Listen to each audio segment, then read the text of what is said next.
Hello, John Bloodworth, Gentleman Crafter here with another cool project for your ScanNCut. This time a quick project using Craftex. Now, Craftex is a paper, but it's been mixed with latex so that it actually has more fabric-like or leather properties. It's 0.5 millimeter thick, and when using the original unwashed formulation, it actually works very much like any other card when you're cutting it with a ScanNCut machine. So, in essence, you can do this project whether you have a CM or SDX model of the machine. We'll start by opening the file in Canvas Workspace and then transferring the design over to our ScanNCut machine. So I've got the 2 strips of Craftex loaded onto my mat. I am using a fabric mat, as it's the only mat I've got at the moment that's got strong tack. You can use your standard mats, but I've got to retack mine, so they're not really up to the job right now. Okay, so basically, yes, you can use your standard mat with CM models of the machine. So I'm going to retrieve the design from Wi-Fi, which is where I sent it from. And I've got the design there, but just to make sure everything's positioned correctly, I'm going to scan a preview of the sheet with the bits on. So that's going through.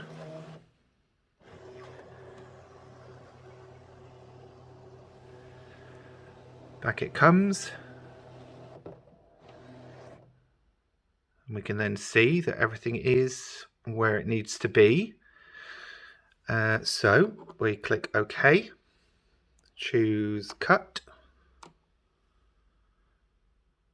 and you might want to do a test, and if you need to increase anything here, you can increase the cut pressure, cut speed, but I'm going to leave everything on auto for now because I'm using an SDX model.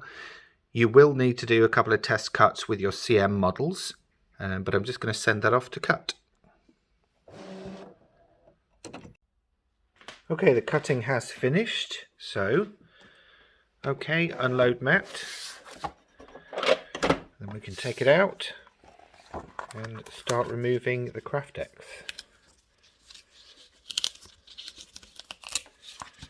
There we go, beautifully cut. Now, let's just try and do this with one hand.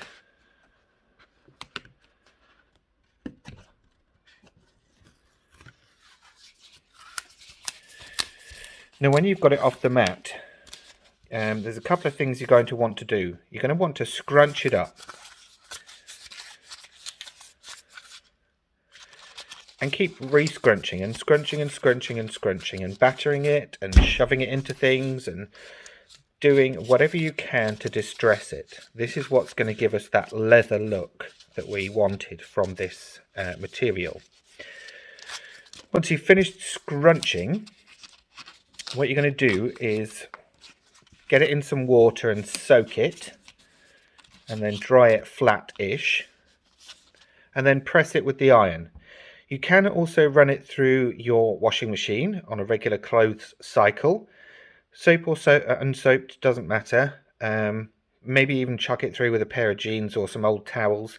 This colour won't run, but your colour from your jeans might run into it, which will give you a different look.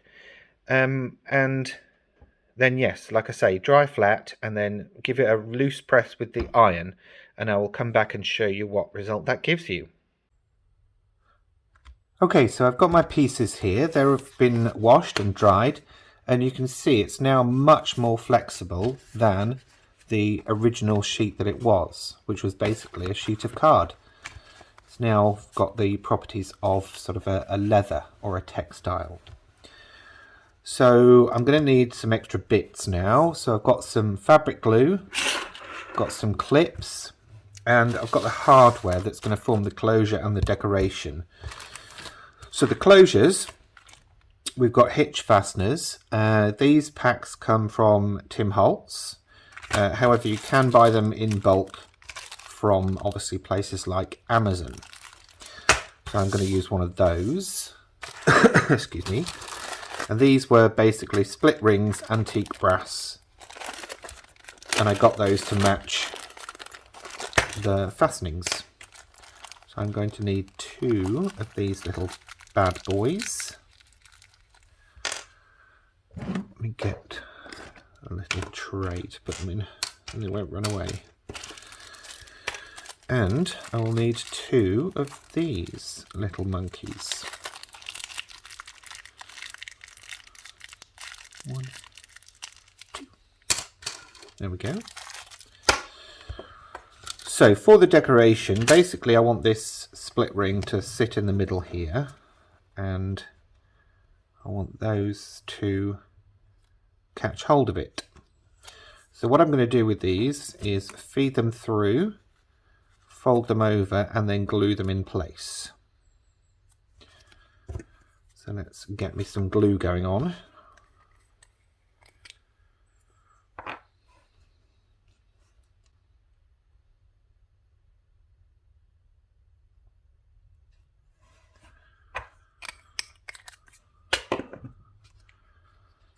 Fold this over, and I'm going to clip this in place because it will take a few minutes to catch.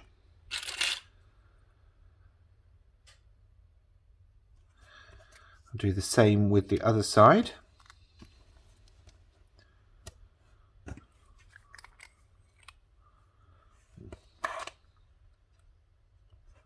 Oops, stay.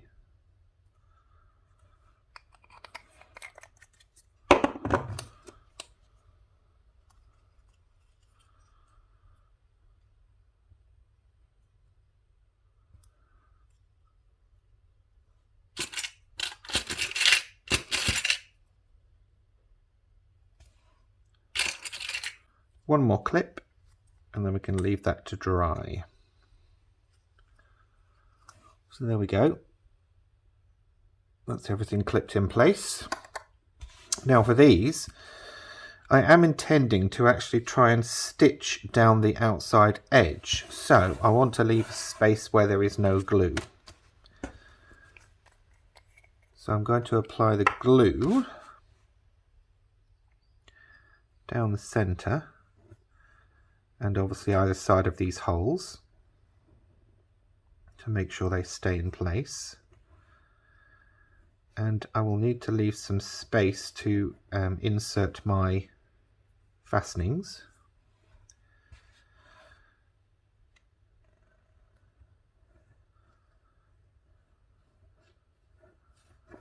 I don't want to put it too near the edge that it's going to catch the slots.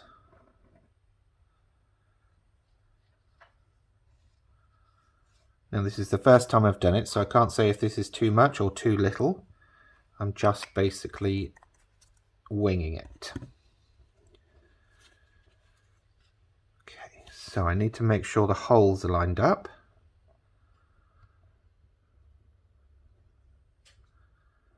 At both ends, and try and avoid getting my fingers covered in glue.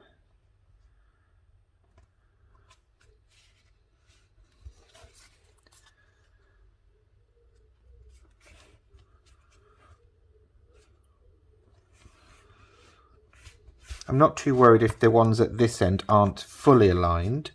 I'm more interested in making sure the 2 on their own are completely in place. Okay, now I need to make sure that I haven't stuck in there, so that's good. Yep, good. No glue, that's good.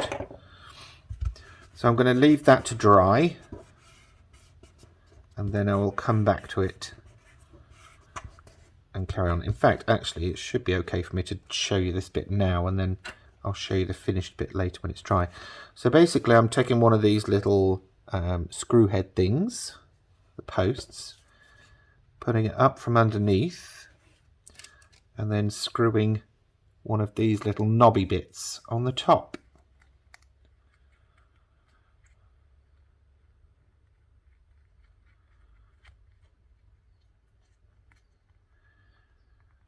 I'm going to do this finger tight for now, but it does have a flathead screw head, so you could potentially tighten it a bit more if you need to.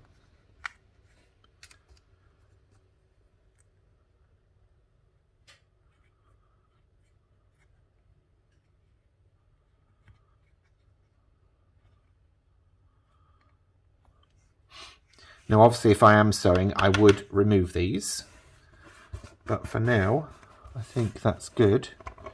And then basically obviously this will fold around and you'll put those knobby bits through the holes. It will be a bit tight on your first go, and that is fine, but as the fabric leather gives way, you should be able to get these through a bit better.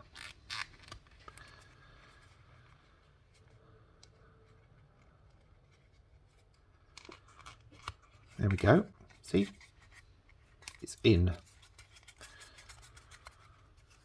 Now I will take it out for now because I've got to get this bit in here as well. So my goal here is to glue the end tabs inside those slots. Now there isn't a huge amount of give for this, so I do need to be quite precise with the glue.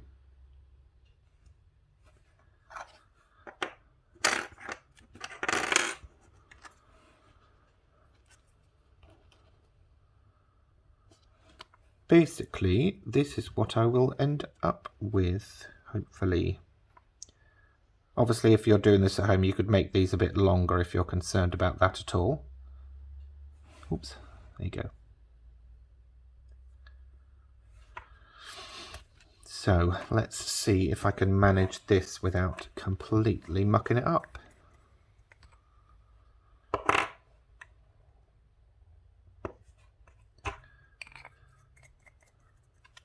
Now, that's way too much glue for the front.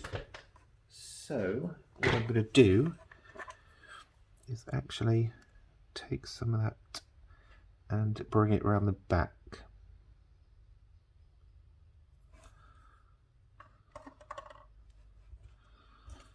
Then I'm going to try and open this up.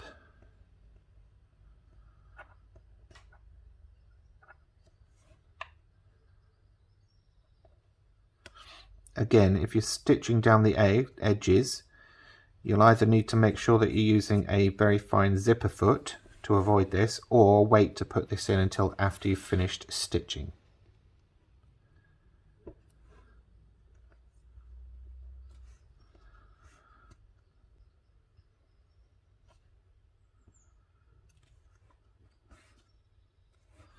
Okay.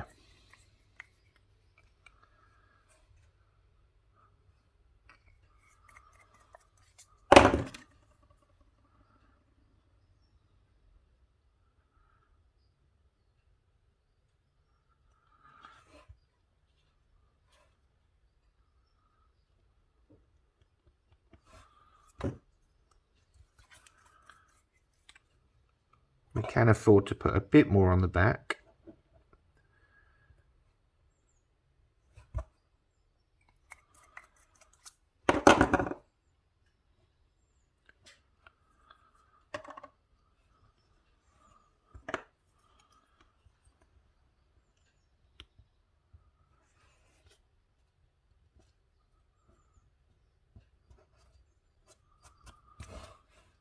Okay, that's in. I might see if I can they reach? No, they can't. Let's see if I can find my other clips.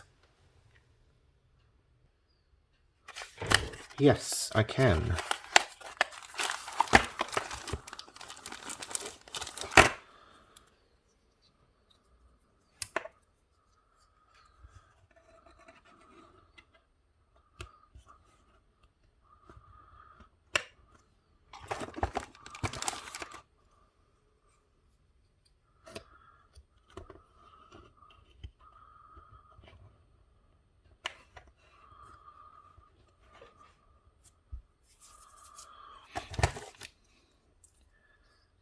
Put a couple at this end as well, just to hold that in place.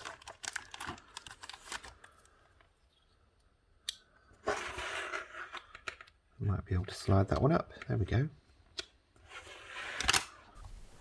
And there we have our cuff all assembled. Follow the instructions for the curing time for the fabric glue, and then just leave it to set. Maybe even add an extra hour just to be sure. And then what we've done is basically gone from something that is basically cardboard into something that is wearable. I added some decorative stitching around the outside with a sewing machine, but this step is purely optional, so don't feel that you have to do it. If you need to, you can always move those cut lines if you find that the little tabs are not getting into the right place. And just be careful when you're gluing it in place to keep the glue where it needs to be rather than on show. And there we have our finished cuff. Obviously it's adjustable as well with those extra holes. I hope you enjoy making it and will share with us what you do make in the future. In the meantime, thanks for watching.